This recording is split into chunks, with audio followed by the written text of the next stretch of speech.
Hello, and welcome to another episode of Boundless Body Radio. I'm your host, Casey Ruff, and today we have another amazing guest to introduce to you now. Dr. William Hang has committed his career to advancing a paradigm of thinking in orthodontics that rejects traditional techniques in patients of all ages. His face-focused treatment techniques are designed to develop the jaws forward, protect and/or expand the airway, and produce broad smiles that are complete to the corners of the mouth. When it comes to orthodontics, Dr. Hang does not believe that one treatment can fit every patient. Over the years, experience has taught him the easier way to treat a patient is not always the best way to treat a patient. His goals are to educate patients, parents, and professionals about the benefits of face-focused philosophy and to continue to develop treatments based on face-focused principles. He strives to teach these methods to other dentists and orthodontists worldwide through seminars, workshops, and mini-residencies. Dr. William Hang, welcome to Boundless Body Radio. Happy to be with you. Very, very happy for the opportunity. Such an honor to have you for the second time, technically. We just had some technical difficulties and completely lost the internet. Right. Just one of those like really essential things in 2021.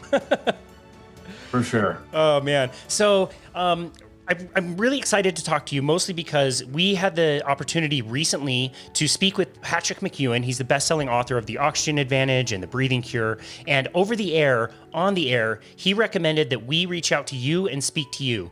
And if Patrick McEwen says to do something, we're pretty much going to do it. So I'm curious why a best-selling author and a breathing expert would be so adamant that we talk to an orthodontist. Well, Patrick is a great human being and has a classic story of change in his own life. And he's a world expert on the breathing thing. He also recognizes why his face grew the way it did. It really relates to his mouth breathing as a child. And that's where we met more than a decade ago. And I've benefited from knowing him and he's benefited from knowing me. He understands what we do, and I understand what he does, and I think his books are great. Wow. I mean, can he attribute some of the success he's had as an author to you and the work that you two have done together? He's learned about what I do, and I've learned about what he does, and he understands that mouth breathing can cause the face to go down and back, and that's what's happened to him. He knows that it can compromise your airway, and he understands all the ramifications of what happens when that occurs. I got into orthodontics I made my decision to become a dentist at age 15, and the ironic thing was it was a process of elimination. I thought of becoming a physician, but then decided that I didn't want to have the responsibility of what I did making someone live or die. I wasn't that kind of a person. The ironic thing is now I'm an orthodontist, very much involved with airway, and things that I do or don't do actually do have an impact on someone's longevity.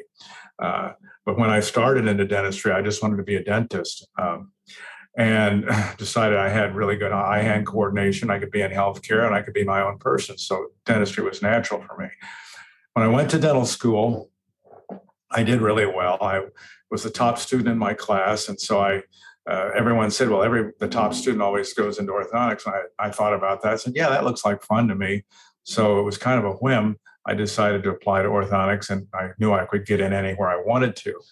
And so I went into orthodontics and enjoyed that process at the University of Minnesota.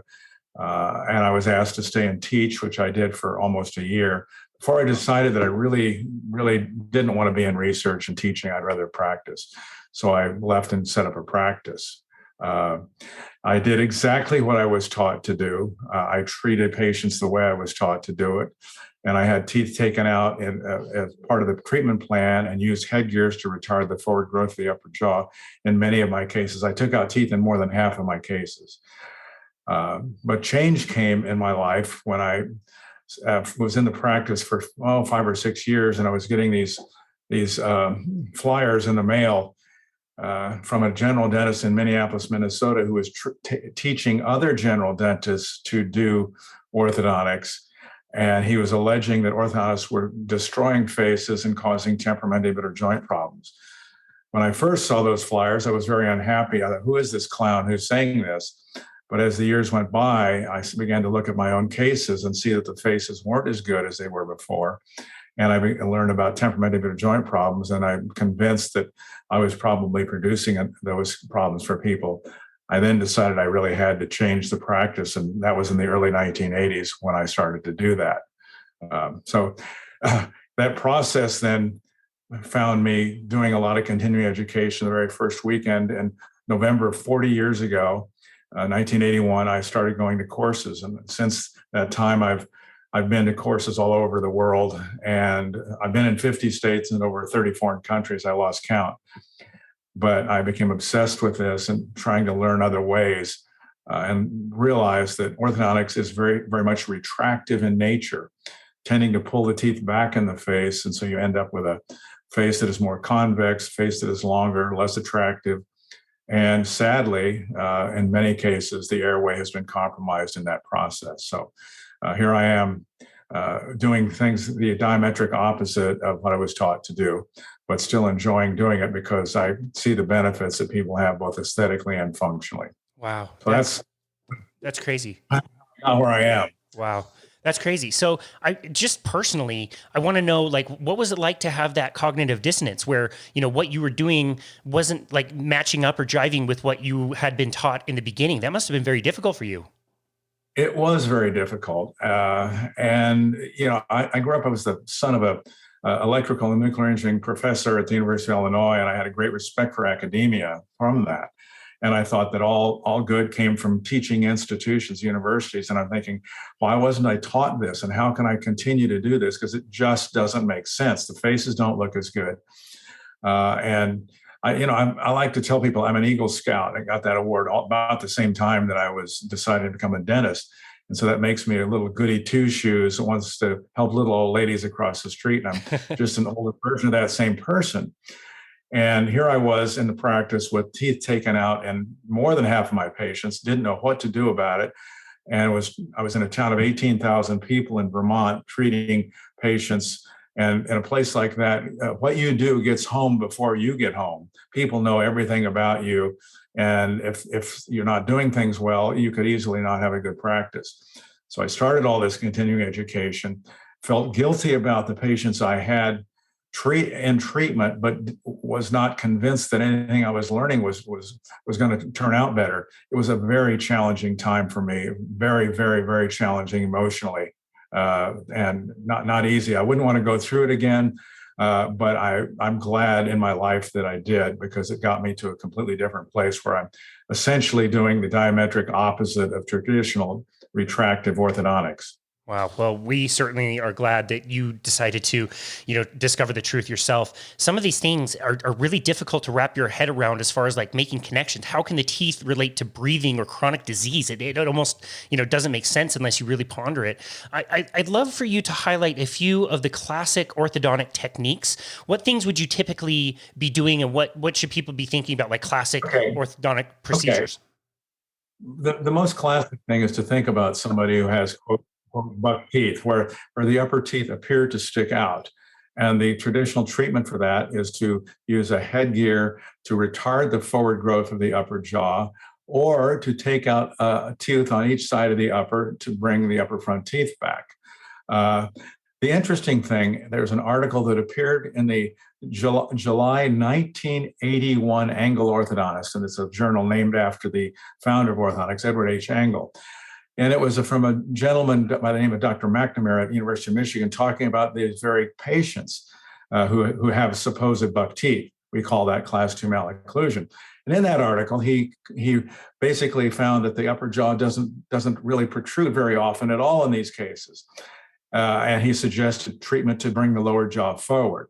In reality, if you truly understand what's going on with the faces, and understand Daniel Lieberman, a Harvard anthropologist, in his book, The Evolution of the Human Head, you realize that all of our faces are back from where they ought to be.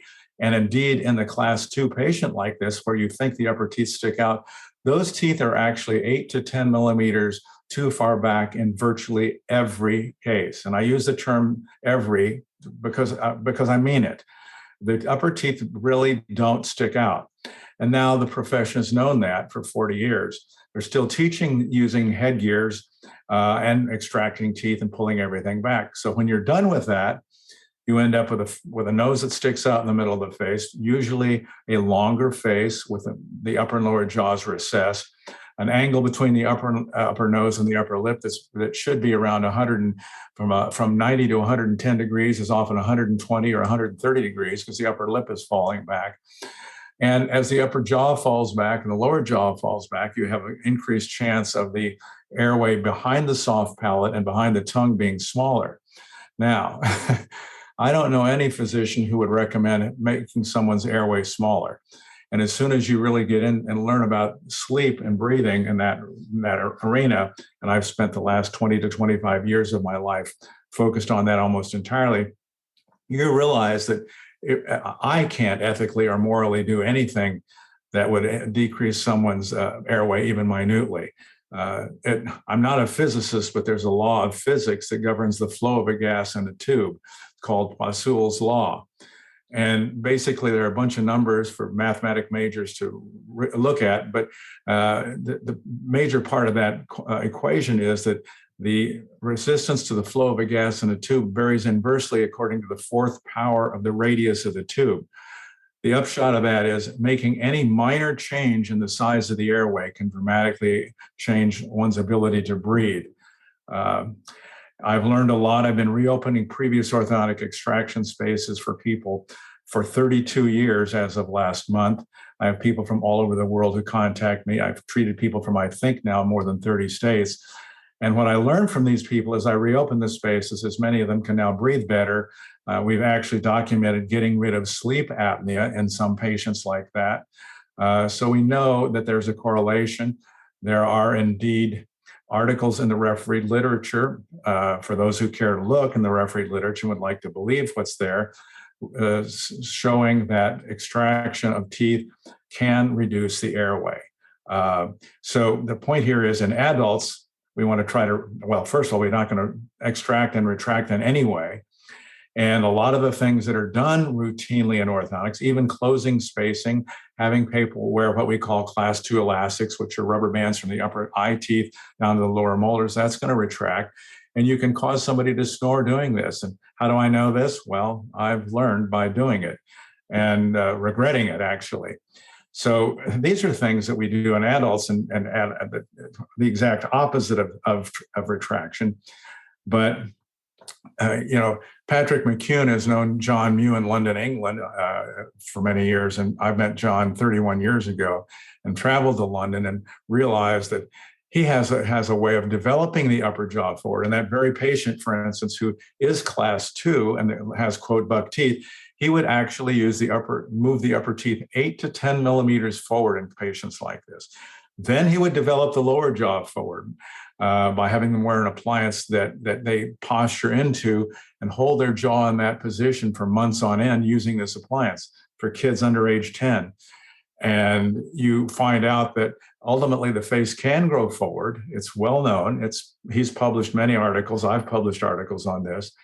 And more than a decade, probably 15 years ago, we published an article showing how doing this can improve the airway. At the dorsum of the palate, 31%, at the angle of the mandible to the base of the tongue, 23%, using this approach. So basically, it's the diametric opposite of traditional orthodontics retracting teeth. Interestingly, the American Dental Association in 2017 finally made it mandatory that all dentists screen for airway problems. Sadly, that's not happening, but the American Dental Association, which is not known for being on the forefront, in my mind, not known for being on the forefront of change, is really putting a statement out there that this is a big deal. Wow. Dude, okay, 3 of the most painful weeks of my entire life that I've ever had was as an adult. My dentist told me they needed to remove my wisdom teeth as a precaution. I can't remember why or what the problem was going to be, but I had them removed, all 4 at the same time. All of them developed dry sockets. Again, as an adult, like I'm guessing that these teeth have been set in there, pretty good for a while. I got dry sockets. I ran out of pain pills. I was trying to get more pain pills. I don't like pain pills, but I could not stand that pain. Why in the hell are they doing this? Well, let's explain why the third molars don't have enough room to come in. It's real. John Mew has shown this, and it's that the upper and lower jaws both fall back. As soon as you develop improper rest oral posture, meaning you hang your mouth open, or you don't even have to be a mouth breather. You can put your tongue between your back teeth. The tongue should be to the palate, and not between the back teeth. The lips should be sealed 100%. You should never be breathing through your mouth. And if you have your teeth together, your tongue to the palate, and your lips together at rest all the time, John Mew would say your face is going to grow forward very nicely. And I agree with him 100%. The sad part is most kids in all industrial societies, and I mean all industrial societies, don't do that. And going back to the Industrial Revolution, going back to the advent of agriculture 10,000 years ago, we started to see a change in the faces. And this is well documented. There are a lot of places you can look for it. So the face starts to fall back. The upper jaw falls back, the lower jaw falls back. All of the teeth in the face move back, and it's like a train wreck at the back of your face. What's there? The wisdom teeth, the third molars. We should have 32 teeth. And so most of the time, people today do not have room for those teeth because from their childhood, they've not had proper rest oral posture. We expect that. And now it's become the norm, just like it's not that abnormal to walk into Walmart and see somebody who weighs 350 pounds powering their way around on a little power cart and buying more junk to eat that's going to make them heavier yet. We've changed ourselves as a society, and we're accepting the face back like this. We have really big ramifications because all of these airway and breathing problems are connected to other issues. I mean, Patrick's new book, The Breathing Cure, this thing is one of the best books, literally in my mind, ever written, and will be a landmark reference book for our profession because he's correlated every chronic disease known to man to the breathing problem. So your experience with having your third molars out is quite common. Sadly, you had dry sockets. Not a fun day, not a fun week, actually.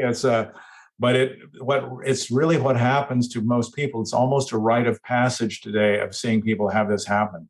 Wow. That's insane. They just kept telling me to take like Advil. And I was like, like Percocet is not touching this pain. Like, yeah, terrible. Yeah, exactly. So is what you're describing also the cause of like crooked teeth? Yeah, exactly. What happens here, think about this. Proper rest oral posture is having your tongue to the palate, but so many kids drop their tongue down. And this has even been shown to be occurring in utero with ultrasounds on pregnant women. So what happens with the low rest tongue posture, you have your cheeks, which push in on the upper jaw, and the tongue doesn't push back. The proper jaw development would have a balance between the tongue being in the roof of the mouth and the cheeks pushing in, and the teeth would develop in a wide arch. But typically what happens is the low rest tongue posture allows the cheeks to push in, and you end up with crowding of the teeth.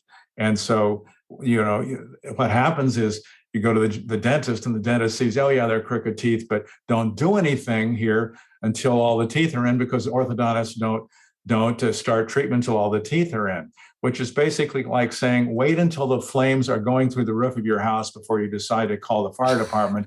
Don't trust that little smell of smoke to mean anything. The sad part here, and I'm really serious about this, we need to understand that we need to be treating not the teeth, but the face and the airway. Ron Harper is a PhD neurobiologist at UCLA, and he's documented with MRI studies brain damage in kids with even one night, irreversible brain damage with one night of reduced oxygen saturation for kids, under age 6. They don't even have the first permanent tooth in. And a recent Journal of Clinical Orthodontics survey of the profession found that most orthodontists won't even touch a patient who is under age 6, won't even consider treating at all until that point. And in reality, you have kids who are getting brain damage, and you have many of them diagnosed when they do go to school. They're diagnosed with ADHD, which is basically they got ants in their pants and can't sit still, and the teacher's ready to kill them. Their parents are ready to kill them. 15% of our kids today, the last survey I saw on that, maybe 5, 6, 7 years ago, were being diagnosed with ADHD. And Steve Sheldon, who's the head of Lurie Children's Hospital Pediatric Sleep Clinic until he retired recently, he would state there he believes there is no such thing as ADHD. He says, I do not believe it exists. He says, I believe it is always, and he uses that term as a research scientist, he says, always a sleep and breathing problem. So what you're dealing with is brain damage for kids if you're not going to be treating early. And we've got tons of these kids that are this way. Bedwetting is this classic example. Long after people should be bedwetting, kids are still bedwetting. If you expand their jaws and create space for their tongue and improve their airway, the bedwetting may go away. Bedwetting is a minor thing compared to brain damage. A good friend of mine who's in a group that I'm in is Phil Cooper. He's an African-American dentist in Savannah, Georgia. Phil's a great guy, and he's written a book entitled Why African-American Children Can't Read. It's a small, short book, but it's on the money.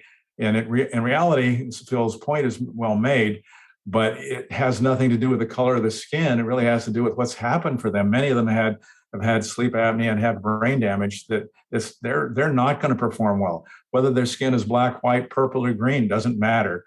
They're not going to do well in society because they literally have had brain damage already.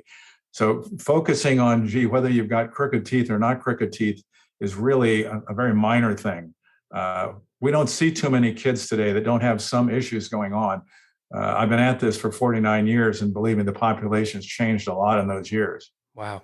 Yeah, no, you're right. It's completely ubiquitous. And we always confuse the difference between normal and average. And once something has been average for long enough, we forget what normal really truly looks like. We forget about like all the research done by Weston A. Price, where he's traveling around and taking pictures of perfect jaws and like comparing them to the American kids. It's totally different.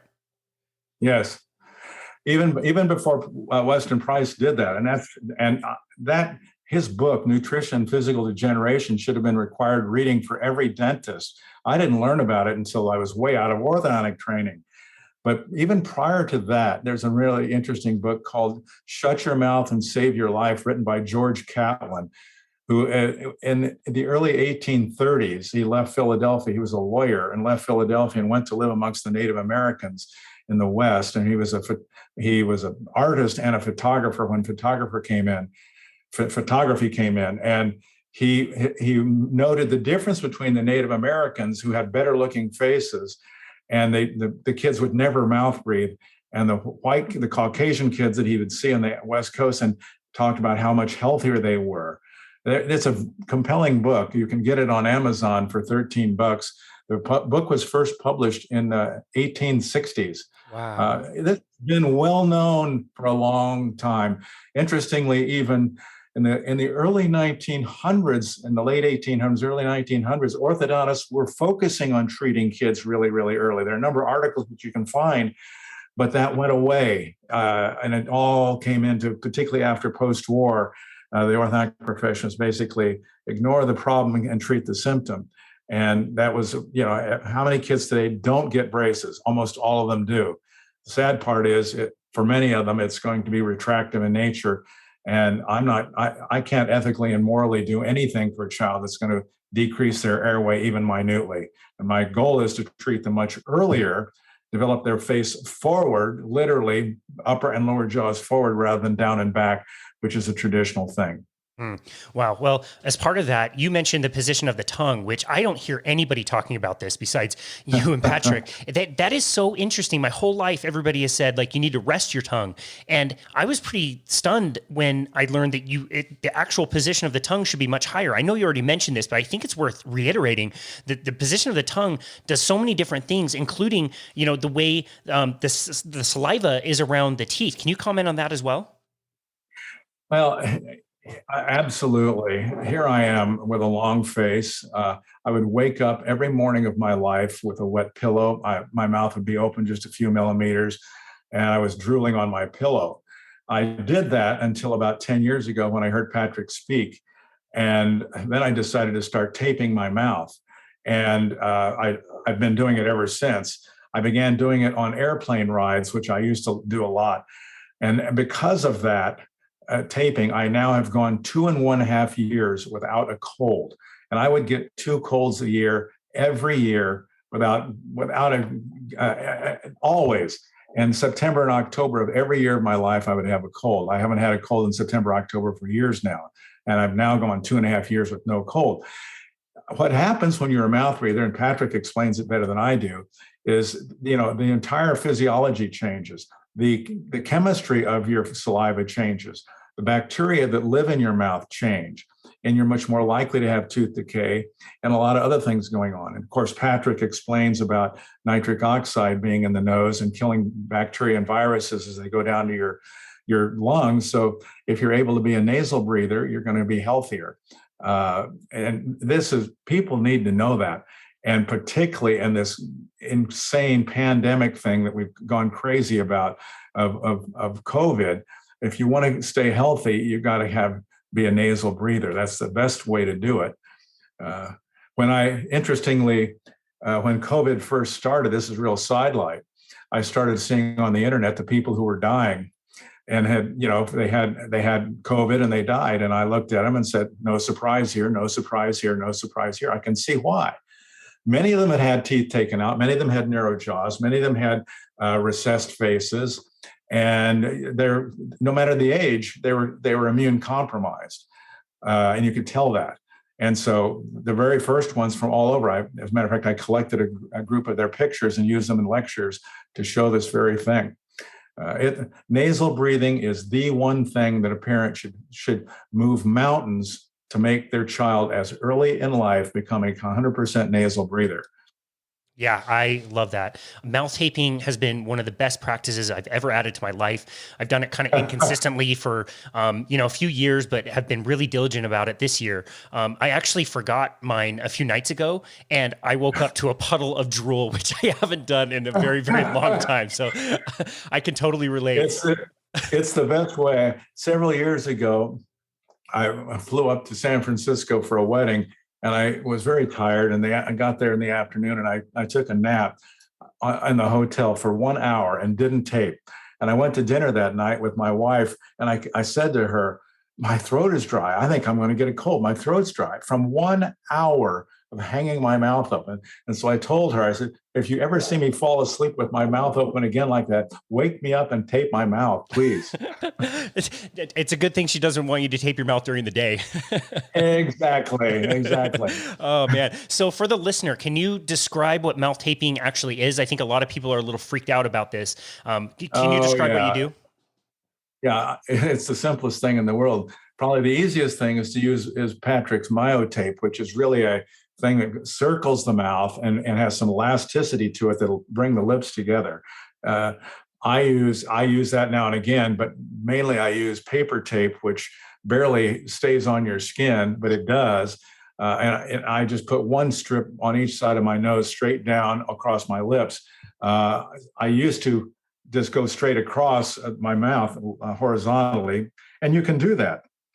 But doing it vertically allows me, if I get up in the middle of the night, I can take a little drink of water, and it's still. And the other thing was, when I was doing it horizontally, I was getting some saliva pooling on the inside of my lips, and I would get a canker sore now and again because of that. So I went to the vertical taping. But I've had many of my patients are treating themselves this way, and many of them come back and say, "Oh, they're sleeping much better, and they're awakening more alert and stuff." Nobody says it's a bad thing. As a matter of fact, I'm going to be running the Boston Marathon for the 11th time in April of next year, and I will be taping my mouth as a statement to the public of doing it. I will run 26 miles with my mouth taped shut. I will take it off to take water. But ever since I met Patrick McCune, and this is really an important thing people need to understand, imagine a lot of your people are into health in a big way, and they're athletes.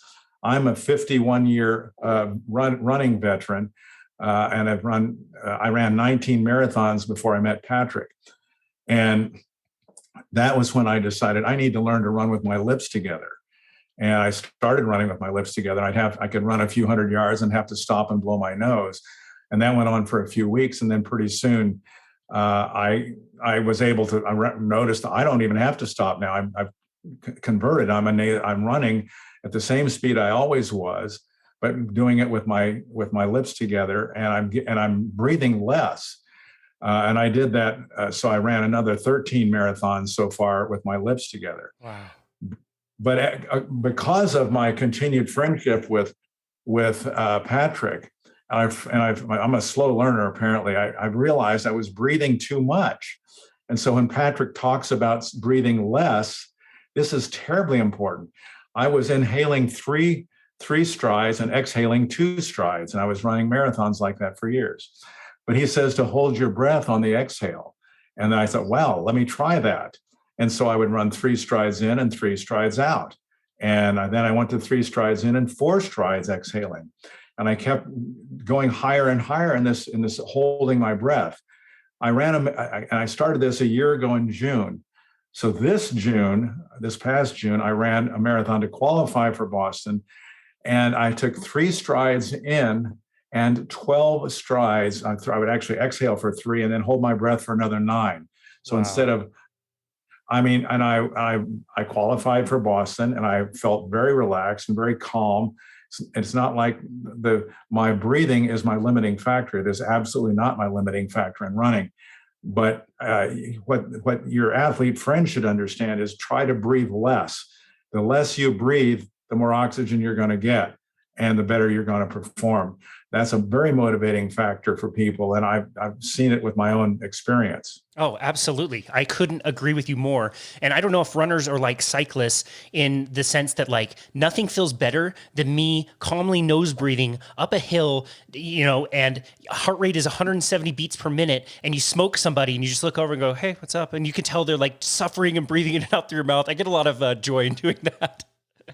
It's amazing.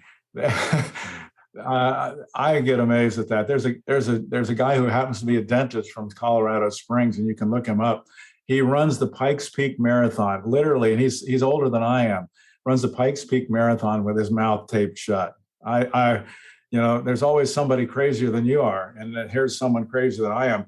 But it works, and you get that pleasant feeling. I've done the same thing about mile 18 at a marathon when I go past somebody who's got their mouth dragging on the ground, they're barely moving. Yeah. Wow. Yeah. It's so different. It's such an amazing difference between the two things. When I'm out on walks around the lake, I can hear people coming like 100 feet away. I know they're coming because they're breathing so heavily in and out through their mouth. And I just want to stop them and say like, slow down and like try some nasal breathing. It's so frustrating. Yeah. Can you talk a little bit about the dangers besides the benefits of nose breathing? What are the dangers of mouth breathing? Well, the dangers of mouth breathing, I mean, it literally changes your whole physiology. And I'm not an expert on it. I think those who really want to know more about it ought to read Patrick's book, The Breathing Cure.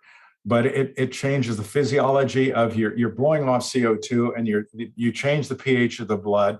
And it's not a good thing. You're not as alert. You become more prone to get any chronic disease, and cancer is part of this whole thing. It's just we were meant to be nasal breathers and not mouth breathers, and we've accepted this for so long.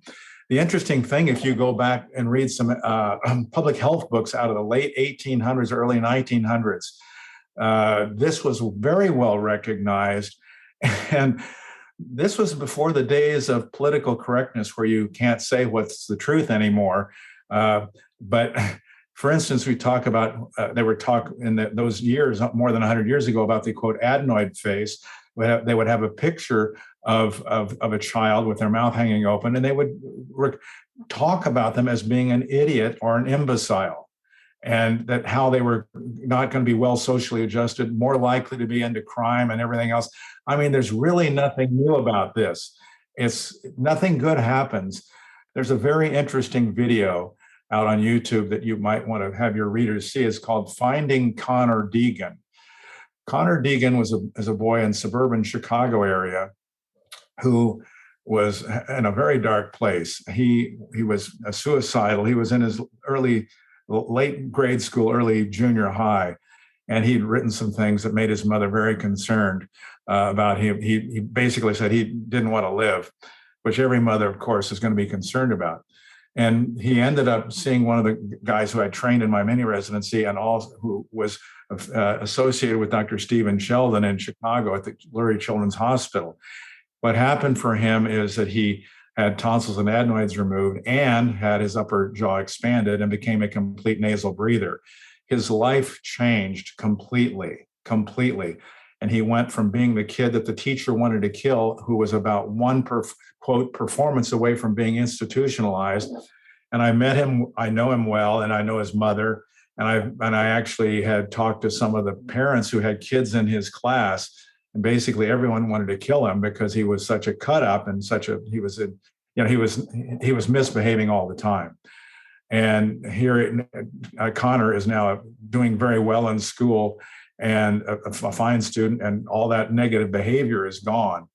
There's plenty of stuff on this from a sociologic perspective. Dr. Karen Bonuck, Bonuck, from New York, did studies on this several years ago, more than a decade ago, and talked about what happens behaviorally for these kids who are poor breathers. Nothing good is happening for the mouth breather.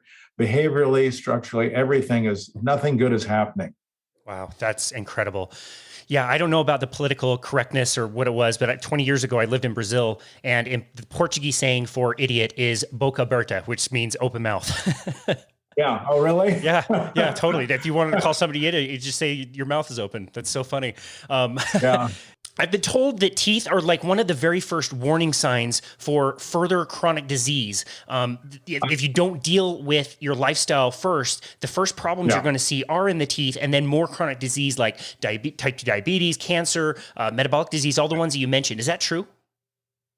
From my perspective, absolutely yes. And this was really recognized way back 100 years ago. If you get into those older articles, which have now been pretty much ignored,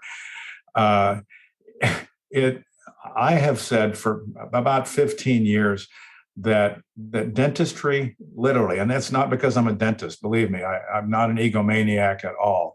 I'm just a little boy still at heart trying to learn about this. But dentistry should be at the center of healthcare. And what happens with dentistry and with the development of the face, and whether the face develops forward with where we look good or we look bad with our face developing back, determines how healthy we are. We are literally at the center of healthcare. If we can get the face to grow forward the way we were meant to genetically grow, then we're going to be healthy. We're not going to have all these chronic diseases, heart attacks, stroke, diabetes, Alzheimer's, kidney disease. And for the men, this is the one that you can tell a man he's got sleep apnea and doesn't bother him. But if you tell him he's going to have erectile dysfunction, he's probably going to listen a lot more than if he's going to die. Good point. It's the sad truth. A good friend of mine, Michael Gelb, says women speak in code. He says men are in denial and women speak in code. It is absolutely correct. Men will hardly ever listen to you when something about sleep apnea, and they better do something about it. Women, on the other hand, are more likely to listen to you and be more concerned. But I truly believe that dentistry is the center of healthcare. It's not about filling teeth. It's not about gum disease, although that has something to do with it. It's about what we eat, how we breathe. We haven't even explored the whole nutrition thing, and there's people that you can talk to about that. But all of this is intimately related to how long we're going to live. We have basically what we're dealing with is lifestyle changes that we need to make, and sadly, most people are not going to want to make those lifestyle changes. They just want to have a pill to take, so they can continue to do the wrong thing. Yeah, that's right. Yeah, that's exactly what people want. I'm glad that you said that, it determines how long you're going to live, and it also determines how well you're going to live, how much, presence you have, how much joy you have, how much, what an experience to run the Boston Marathon, and how few people ever get to be able to do that. It's absolutely incredible. I'm so glad that you mentioned diet, and hopefully you'll be willing to go there. What things in the diet should people be looking for to improve, breathing and dental health? Well, that's an easy one for me. 95% of what's in the grocery store ought to go directly into the dumpster or never go to the grocery store to begin with. But I'll give you another reference to read. It's the the best book I wish I'd never read. It's called Metabolical by Robert Lustig, Yeah, who it's is, awesome. he is, you know him, and Yeah. you've probably read it. The more you read, the more you realize what's been done to the food that we've had, and what we're eating is all the wrong thing. So basically, what we need to be doing is eating fresh food, that which has not been processed and had additives added to it. And when you realize what's going on with agriculture in this country, we now have factory farming, and everything is ready for Roundup and all that stuff. I'm from Illinois, and my wife is from Iowa, so I know what farms look like. I know what they used to look like, where every farmer had cows and pigs and chickens, and now there are no fences anywhere, and everybody just has wall to wall corn, and basically most of what we're eating is not good for us. Robert Lustig's book is, if for those who are willing to look at the truth straight in the eye, it's a great book to read. You may regret it because then it's going to change your lifestyle. It's your choice. Yeah, that's a great point. It is sad, and I hope this push for regenerative agriculture gets a little bit more momentum behind it, because you're right. Like a farm that is operating in a healthy way is totally regenerative. They've shown that in studies, that the cows will add more carbon to the ground than the farm requires, and the food that comes off of it is completely different. Exactly. Yeah. All those foods are not screaming at you in the middle of the grocery store saying that they're super heart healthy and ADA approved, whatever, Yeah, exactly. Wow. Well, I did want to ask you also about different like practices for day-to-day dental health. If some are maybe underrated and some are overrated. So things like brushing or flossing or tongue scraping. In your opinion, which are the most important things to do daily and which are the least? Well, I guess I should just relate to you what I do. First of all, I try to eat really healthy, and I'm a fanatic about brushing my teeth and flossing my teeth. Uh, I I'm not a big advocate of fluoride. I am in a minority in the dental profession. I believe that there are issues with fluoride, and you can go read books about this. I'm not an expert on it, but I don't think that fluoride is necessarily good for you, and it may be harmful. I'm a big fan of taking good care of my teeth and eating the right foods and being a nasal breather. But brushing my teeth, I'm fanatic about it. I use a Sonicare toothbrush, which does a much better job of getting my teeth clean. I also am fanatical about the way I floss my teeth. I use cotton yarn to go between my teeth and swirl it around my teeth and keep them immaculate. My gums are super healthy because of this. And so I don't have any kind of periodontal disease going on in my mouth at all. I have tongue scraped in the past. I don't think it gives me any advantage. It's a little extra in the morning. I don't bother doing anymore. It's certainly a good idea. I have nothing negative about it. You want to take the time to do it, that's great. But the best thing is to just reduce your dependence on sugar and any kind of refined carbohydrates. I would love to eat bread at every meal. Oh my gosh, my wife bakes the best bread ever. But bread is nothing more than pre-sugar. That's all it is. It turns into sugar pretty fast in your body, and it's all the same. And you don't want to leave any of this on your teeth, aside from the fact that metabolically, most of that is not good for you. Couldn't agree more. So you mentioned earlier starting as young as possible to use these practices. For somebody that's a little further down the track, maybe they do have some form of disease in the teeth. Maybe not, but it's been far longer. Can older people also improve their dental health, or does there become a point where it's just like they're too far gone? You know what? It's really interesting. You can at any time in your life do that. I have the best example ever of my mother-in-law. She was really a heavy smoker. My mother had been a heavy smoker, but my mom quit in 1965. I think on the day that Nat King Cole died of lung cancer, she just quit. She'd been a 3-pack-a-day smoker, and she quit cold turkey. My mother-in-law, when I met her many years ago, she was a smoker, and she had periodontal disease, and she'd been told she was going to lose her teeth. I sent her to see a periodontist, and she became religious about her brushing and flossing. And she had a lot of bone loss. Some of her teeth were mobile. I've never seen a woman as meticulous as my mother-in-law was in taking care of her teeth. She could never kick the smoking habit, however, and she died of lung cancer. but I'm proud to say she died with her teeth after having someone tell her more than 30 years before that she was going to lose them. So my mother-in-law, even with smoking, be it by her own home care, was able to maintain her teeth for the rest of her life. That's super encouraging. One thing I noticed with myself after I started, being a lot more mindful about nasal breathing and keeping my tongue in its proper place, it was probably a few months after starting that I noticed in amazement, I don't have an overbite anymore. I always had an overbite. It's crazy. Yes. Wow. Yeah. The more you learn about it, the crazier you say, why didn't somebody tell me about this? And that's what I think your whole podcast is here to help other people understand. And I'm very happy for you giving me this opportunity to reach other people that way. Well, absolutely. You're such an awesome voice in this field. We've talked about snoring and sleep apnea and mouth taping and, dry mouth versus wet mouth. Is there anything else we want the listeners to know about proper breathing and oral care? If you become a nasal breather, the bacteria that grow in your mouth are going to be different rather than the ones that are going to grow if you're a mouth breather. And the bacteria when you're a nasal breather are all better bacteria for you to have in your mouth than the ones that are going to cause more of the periodontal disease and tooth decay. So as one of the best parts of mouth care is to become a nasal breather.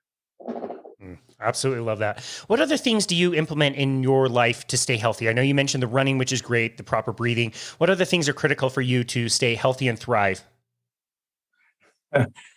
I try really hard to eat the right things, but I think of all the things that I do, and I'm 75 years of age, and I've gone back to all my high school reunions, and so I was not an athlete in high school, but by my running, I've maintained my physical status. I'm able to run a marathon and qualify for Boston.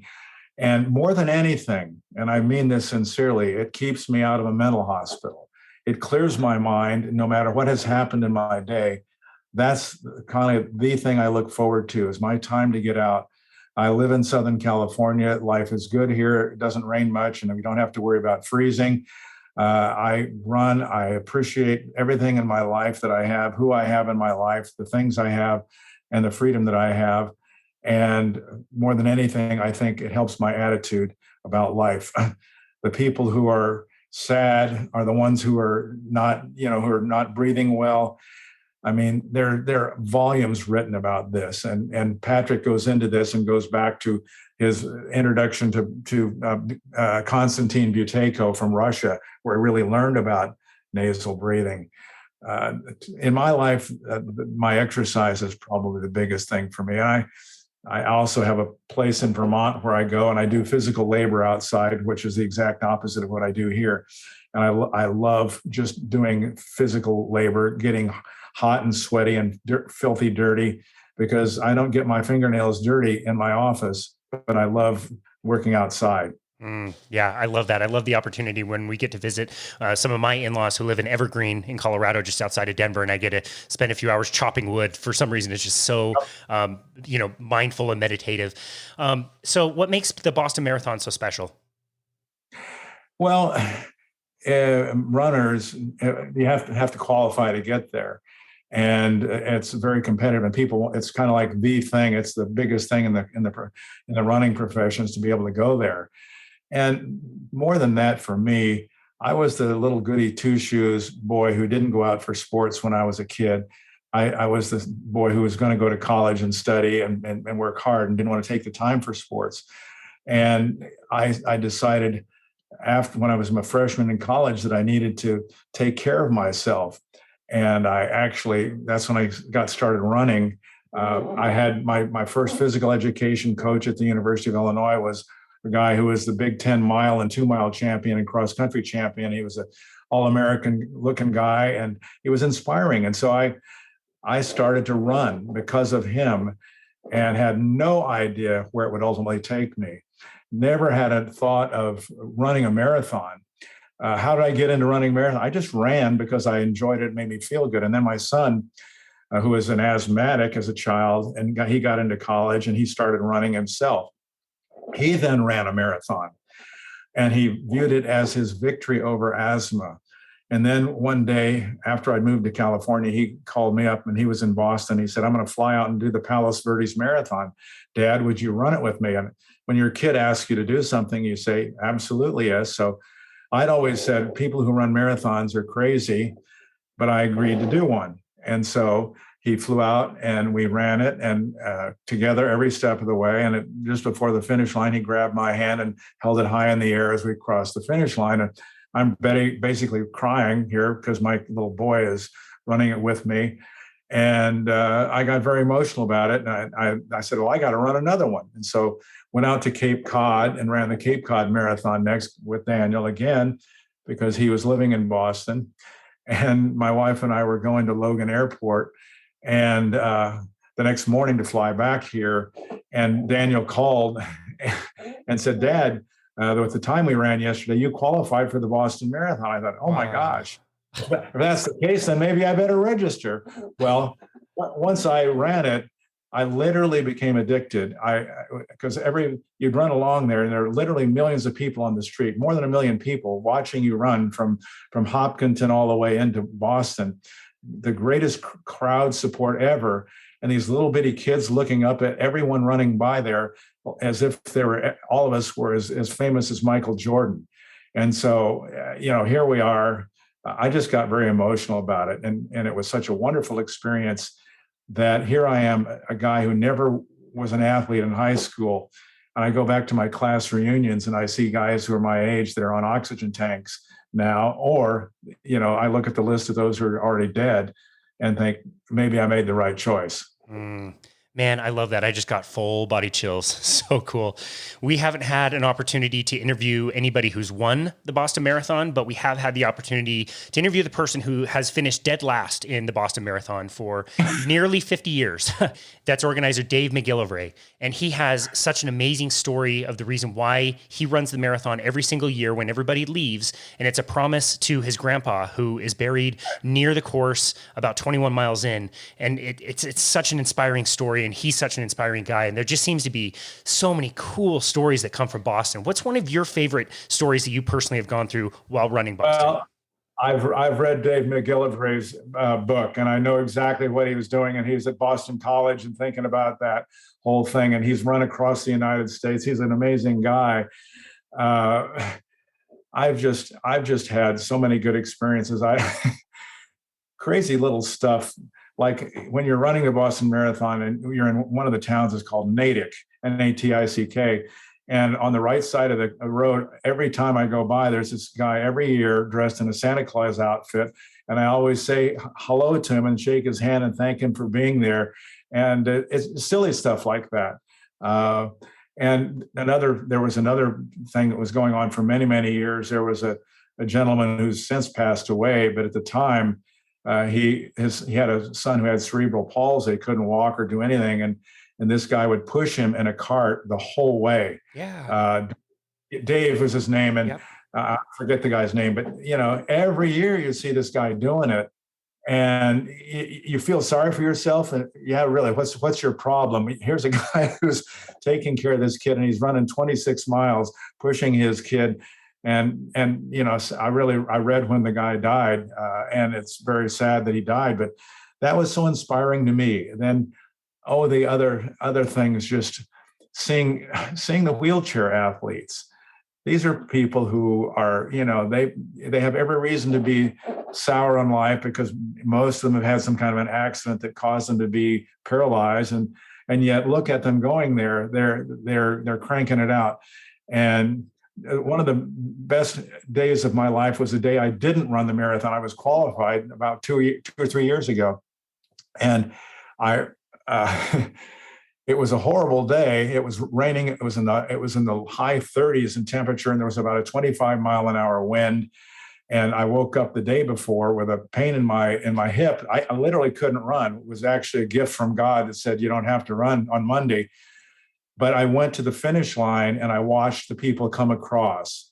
And I was sad that I couldn't run that year, but I saw the people come across and what they were doing in this unbelievably awful weather and how they were just cranking it out, dedicated. And, the wheelchair athletes and the ones who won it, That was when the gal Davila, Desiree Davila, whatever her name was, she was the first American to win it for the women in years.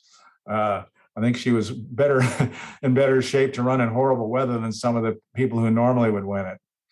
They're small stories like that, and to me, even the volunteers that give you the water at the water stations, I always thank them for being there. They're volunteering to be there, and it's just wonderful. The whole experience is wonderful. Wow. Yeah, that sounds truly magical and a very special event. So thank you for sharing some of those stories. I'm curious to know, like, what is something that you're very proud of when you look back on your career? I guess I'm happy that I've asked the right question. I asked questions that made me examine the why of what I was taught to do rather than the how of what I was taught to do. And it wasn't like I'm the guy who would have been somebody to try to change the world. That was not me at all. I was the person who wanted to be as good at anything I chose to do as possible. And I never had to be motivated by my parents, my Little League coach, or my Boy Scout leader, or any religious leader. I was always motivated to do things. And I'm just proud that I've connected the dots for things that make total sense to me. And I'm trying to share them with other people and hope that when I leave planet Earth, I've left it a better place, but more than that, I've inspired someone else to ask even more important questions and make the human race a better, healthier and better, and life to be better on this planet than it was when I left. I had no idea that I would become such a fanatic about health, but it just became a natural thing to me, and everything connects. And I just wish I had 40, 50 years ahead of me to practice rather than being basically toward the end of my active practicing career. Now I'm still practicing, but I won't go on forever. And I obviously, after 49 years of practice, I've had a lot of time at it. Wow. Yeah. Well, this is amazing. This was such an amazing conversation. That was a great answer. And now this conversation will live on forever on the internet, and hopefully people can find your message because it's so critical and important. If you could leave the listener with one simple tip from this conversation, what would that be? Take charge of your own life. No one else is going to. And don't expect the government to be able to make you healthy. There's no medicine in the world that's going to make you healthy. The only person who can be in charge of your own health is you. So true. I love that. Dr. Hang, where can people go to find you and connect with you and your work? Our website is www.facefocus.com. My email is hang, H-A-N-G, @facefocus.com. For professionals, dentists who want to learn what I do, I have a website. It's errs.life. Awesome. We will link up to all of that in the show notes. Dr. William Hang, thank you so much for everything that you've done, for all that you've learned, and to be able to, face that cognitive dissonance and face the fact that, what is actually true might be really uncomfortable and might run in the face of what you've been taught.